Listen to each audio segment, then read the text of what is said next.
So, good morning guys. Papasok na tayo. May dala na yung basura. Tatapon natin.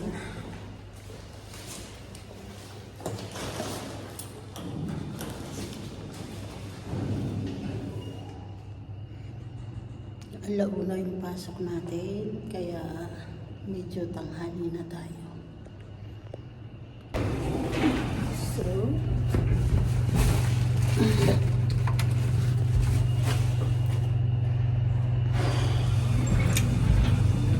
dito na tayo sa elevator. Ground floor.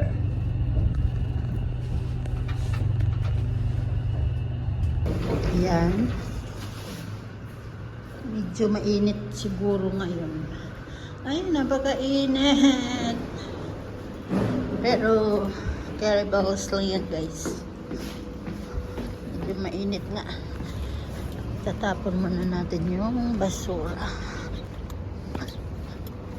Ayan.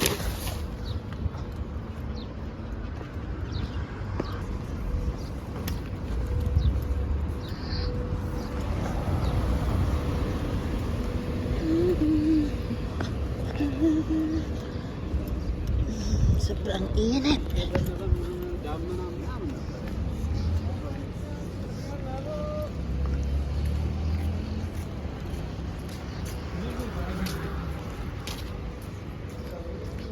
So, nandito na tayo sa trabaho, guys.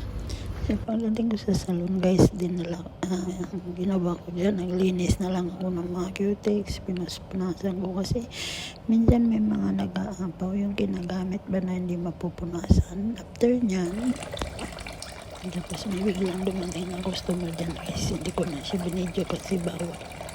Ayan, pagkatapos ko maglinis na yung nagputspan ako.